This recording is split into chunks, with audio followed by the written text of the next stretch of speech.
Something feels new, not in terms of the volatility, it's roughly where it has been. It's been choppier, basically since March to May, Bitcoin top first, then Ethereum, they really haven't broken out again. So they've been this big kind of sloppy range that goes up and down a lot. And I've been thinking about that because normally, at this point in the crypto cycle, you'd have seen mass retail participation and this explosive run. I was expecting it, as was many. Hasn't materialized. Why? Now, is there a structural change in the market, or is it because crypto is discretionary spending or discretionary investment? And if you've raised prices on people, they have less money, retail participation, to put into crypto. Maybe that's why the flow. So we've not seen the kind of number of new wallets and all of the other metrics follow when we had the recent high. And it makes me think that people don't have money to put in. That would be a cause. What if it's a symptom? What if they feel insecure and they see it as a risk asset and they don't want see it as a risk asset because the narrative is like, this is a long-term inflation hedge. Yeah. And we'll talk a bit about that because it's not traditional inflation, it's actually about central bank debasement. And the central bank debasement is slowing its rate of change because they're tapering, i.e. they're injecting less money each month in. It's that it reacts to and not to inflation numbers. They're two different things. Okay. We're talking about inflation that's running at 6-7% a year. Well, Bitcoin's up 100% and Ethereum's up 500%. So it's more than accommodated. But people think it needs to be tick for tick correlated. Yeah. It doesn't work that way. Yeah. What it is a long-term method for sidestepping the devaluation of fiat currency, along with, more importantly, a call option in the future of technology and Web3 and all of the new things that are being built. Yeah. Is Bitcoin going to hit 50K? That's from one of our viewers. Is ETH going to outperform Bitcoin over the next... Should we be looking at price levels and that? It almost seems like it's the same way we used to view stock prices. Is that the way we should be thinking about this technology? And I think this is... Some people are traders. They're short-term, they want to buy and sell. I don't think that's the right thing to do in exponential trends. They're volatile by nature. All you're looking for is what is the network adoption? Are people joining the network? Are people building on top of it? That's all that matters because price will follow. So trying to figure out, where the price is going to be at any one point in time. And I wrote a tweet thread about this. It's like, there are no gurus. Nobody knows. Everyone's just trying to figure it out best we can based on the experience that we have. And the market will go where it goes. But the hypothesis, that's the thing you need to test. And the hypothesis is not, does Bitcoin go down to 40K? Does it go up to, does it end the year here? It's not that. The hypothesis is, if we're right, this whole Web3 revolution means there is a mass adoption of this space. Is that happening? And by all accounts, all we're seeing is continued adoption. But what is going on is we're building the third version of the internet, of which we can participate and own parts of it. So the difference I've explained before is, if you think of Facebook, it's one of the biggest networks on earth. We got the benefit of using the network and connecting with our friends and family, and the shareholders got rich because of network effects, Metcalfe's law. because they owned it. Because they owned it. Now, we used it, and we were the commodity in many cases. And what it did, it concentrated the power into Facebook, Google, and these others. This new part is a decentralization of that entire structure. We're pulling apart that structure and rebuilding it by giving the network participants ownership of the network too. So that creates massive behavioral incentives for this to work, because suddenly you want this to work because the value of the network is going to go up, and because you own a part of the network, the token, you're going to make money from it. That's incredibly powerful. You give humans an incentive like that, it will explode. It's unstoppable because of that.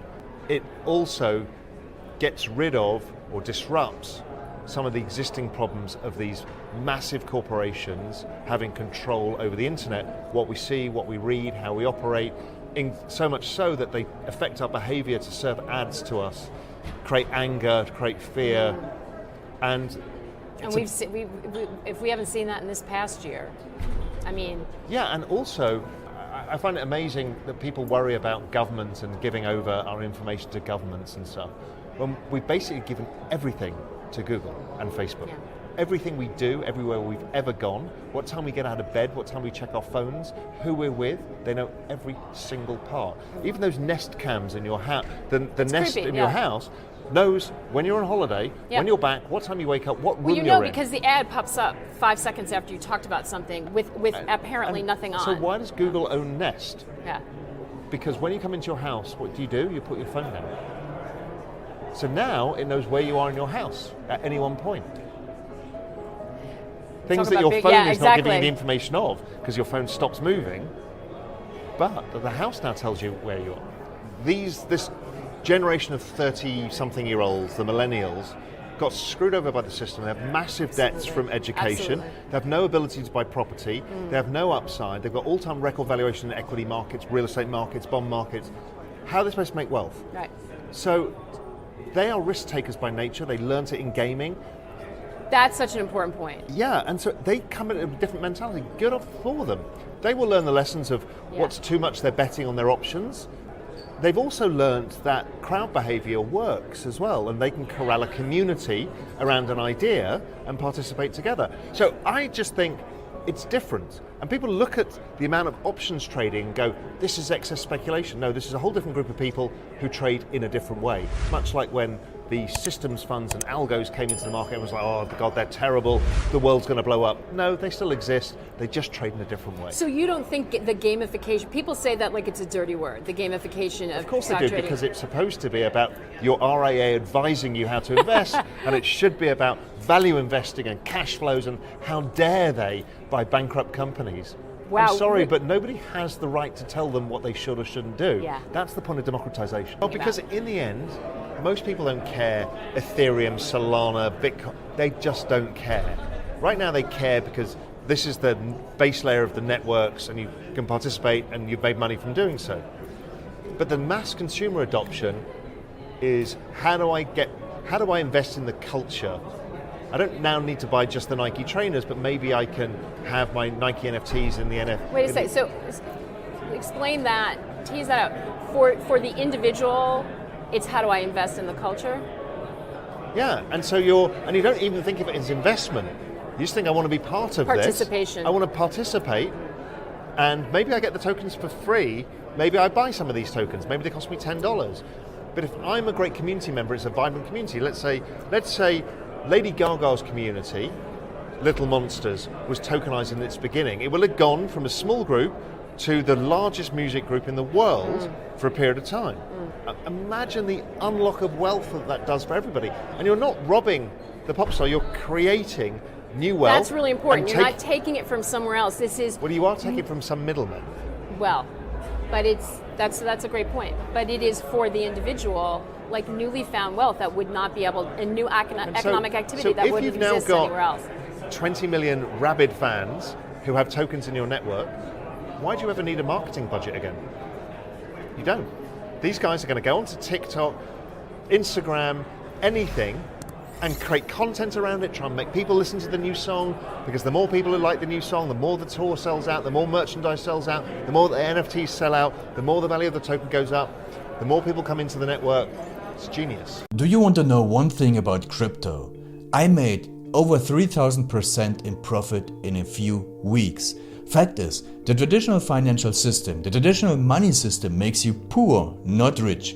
If you want to earn $500,000, $1 million, you have to wait until you're 50, 60, 70 in the traditional financial system, and you probably will still be broke. And you will be old. This is not a sexy combination, as you can imagine. But the question is, how can you start in crypto and make these profits? Where to invest? Where to start? My name is Gunnar and I'm from Germany, as you can hear, and things are a little bit different in Germany. More about that later on. Fact is, there are lots of different cryptocurrencies. It's a gigantic universe where beginners and professionals get easily lost. But there is light at the end of the tunnel. There are 7 key steps you need to follow to become successful in this market. You have to know them, and if you fail one of them, it's literally impossible to succeed in this market. Just an example, one of the key points is your exchange, and one of the biggest are, for example, Binance and Coinbase.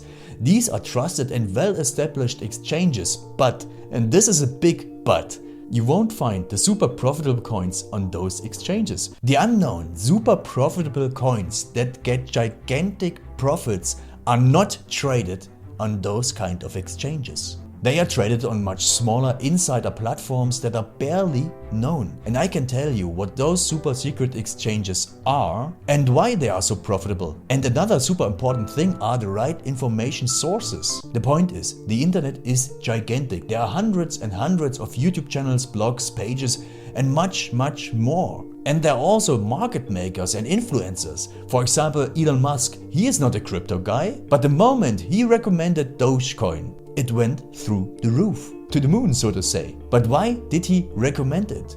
Where did he hear it from? He didn't hear it from newspapers. And believe me, he is listening to someone. But you have to know who, and you have to react before he is reacting. This is really important. And these are only 2 of the 7 steps you have to follow in order to be successful in crypto. And if you want to know all of these steps in much more detail, and if you want to have a comprehensive checklist, here's what you should do. There is a link below this video. Click on this link and you will get the opportunity to subscribe to my channel. Click on the link and you will see a video where I explain the next steps. So see you soon. Click on the link now. I'll see you there.